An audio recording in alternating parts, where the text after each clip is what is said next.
सुप्रभात बच्चों, कृपया आप अपने हिंदी पाठ्य पुस्तक लीजिए और पेज नंबर 48 खोलिए। आज हम पढ़ेंगे लेसन 9 लाल बहादुर शास्त्री। तो बच्चों, क्या आप जानते हो लाल बहादुर शास्त्री कौन है? लाल बहादुर शास्त्री हमारे देश के प्रधानमंत्री थे। ठीक है, तो आइए इनके बारे में पढ़ते हैं और उनके जीवन के बारे में कुछ ज्ञात करते हैं। श्री लाल बहादुर शास्त्री जी का जन्म 2 अक्टूबर 1904 में मुगलसराय उत्तर प्रदेश में हुआ था। उनके पिताजी का नाम श्री शारदा प्रसाद श्रीवास्तव तथा माताजी का नाम श्रीमती रामदुलारी था। शारदा प्रसाद जी बहुत ही साधारण स्वभाव के थे। वे एक गरीब शिक्षक थे जो बाद में राज्य सरकार के राजस्व विभाग में लिपिक यानी क्लर्क के पद पर कार्यरत हुए। जब लाल बहादुर शास्त्री जी 1.5 वर्ष के थे तब उनके पिताजी की मृत्यु हो गई। इनके घर की आर्थिक स्थिति अच्छी नहीं थी। इनका पालन पोषण इनकी माताजी ने किया। इनके बचपन का नाम नन्हे था। वे बाद में लाल बहादुर शास्त्री जी के नाम से प्रसिद्ध हुए। भारत की स्वतंत्रता के पश्चात शास्त्री जी को उत्तर प्रदेश के संसदीय सचिव के रूप में नियुक्त किया गया। जब गोविंद बल्लभ पंत मुख्यमंत्री थे तब उनके कार्यकाल में शास्त्री जी प्रहरी एवं यातायात मंत्री बने। उन्होंने यातायात मंत्री के पद पर रहते हुए प्रथम बार किसी महिला को संवाहक के पद पर नियुक्त किया। संवाहक मतलब कंडक्टर, जो बस में होते हैं ना कंडक्टर, वही। प्रहरी विभाग के मंत्री होने के बाद उन्होंने किसी भी प्रकार की भीड़ को नियंत्रण में रखने के लिए लाठीचार्ज की जगह पानी की बौछार का प्रयोग प्रारंभ कराया था।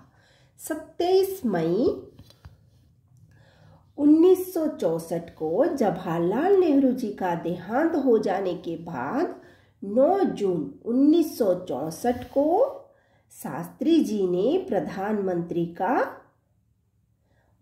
पदभार संभाला। तो बच्चों, ये थी लाल बहादुर शास्त्री जी की पूरी जीवनी।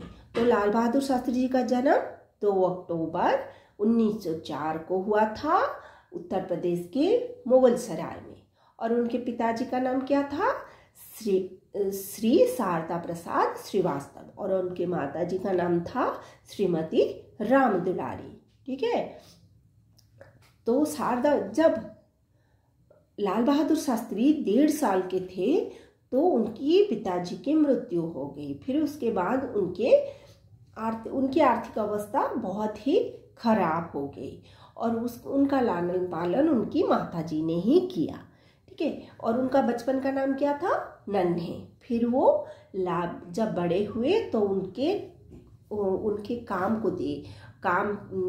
को देखकर वो लाल बहादुर शास्त्री जी के नाम से प्रसिद्ध हुए। ठीक है, फिर भारत की स्वतंत्रता के पश्चात शास्त्री जी को उत्तर प्रदेश में संसदीय सचिव के रूप में नियुक्त किया गया था। ठीक है, फिर जब 27 मई 1964 को हमारे देश के प्रथम प्रधानमंत्री कौन थे? जवाहरलाल नेहरू। तो उनके जब देहांत हो गया तब इनको प्रधानमंत्री का पद सौंपा गया। ठीक है, तो उनका एक बचपन का बहुत अच्छा किस्सा है। वो क्या है? जब वो 10 वर्ष के थे तब वो मौसा जी के यहाँ वाराणसी चले गए थे। उनकी मौसा जी वाराणसी में रहते थे तो वो उनके पास चले गए थे। एक दिन क्या हुआ, वो अपने मित्रों और दोस्तों के साथ मेले देखने के लिए गए। सभी मित्रों ने नाव में नदी पार किया और मेला देखने के लिए गए, लेकिन लाल बहादुर शास्त्री जी के पास पैसा बिल्कुल नहीं था, तो इसीलिए उन्होंने नदी को तैर कर पार किया। तैर कर मतलब आप तो स्विमिंग करते हो ना नदी में, उसी तरह तैर कर पार किया और मेला देखने गए। फिर और लौटते समय भी वो नदी तैर कर ही पार किए। ये तो इससे पता चलता है कि लाल बहादुर शास्त्री कितने स्वावलंबी थे। ठीक है, अगर वो चाहते तो अपने दोस्तों से पैसा उधार लेकर नाव में जा सकते थे, लेकिन वो स्वावलंबी थे, आत्मनिर्भर थे, इसीलिए उन्होंने पैसा मांगने के बजाय नदी को तैर कर पार कर लिया। ठीक है, तो बच्चों हमेशा हम भी लाल बहादुर शास्त्री जी की इस गुण को अपनाना चाहिए। कभी किसी पर निर्भर नहीं होना चाहिए, स्वावलंबी, हमेशा स्वावलंबी रहना चाहिए। ठीक है, और एक किस्सा है उनका। जब वो परीक्षा देने के लिए जा रहे थे, तब उसी परीक्षा के दौरान नदी में बाढ़ आई थी। तो उन्होंने क्या किया, अपने सिर पर बस्ता लाद कर वो बाढ़ आई नदी को पार किए और पढ़ाई करने के लिए गए, क्योंकि उनके मन में पढ़ने की बहुत इच्छा थी और वो पढ़ाई में बहुत अच्छे थे। ठीक है, फिर 11 जनवरी 1966 को उस महान व्यक्ति का, मतलब लाल बहादुर शास्त्री जी का देहांत हो गया। अब वो हमारे बीच नहीं है, परंतु उनके जो सिद्धांत है वो हमें अपने जीवन में आज भी अपनाना चाहिए और उनसे मार्गदर्शन लेना चाहिए। तो बच्चों, ये थी लाल बहादुर शास्त्री जी की पूरी कहानी। आप इसको पढ़िए और लाल बहादुर शास्त्री जी के बारे में जानिए, और उन्होंने जो अपने जीवन में कर्म किया था, जो पथ अपनाया था, आप भी उसको अपने जीवन में अपनाने की कोशिश कीजिए।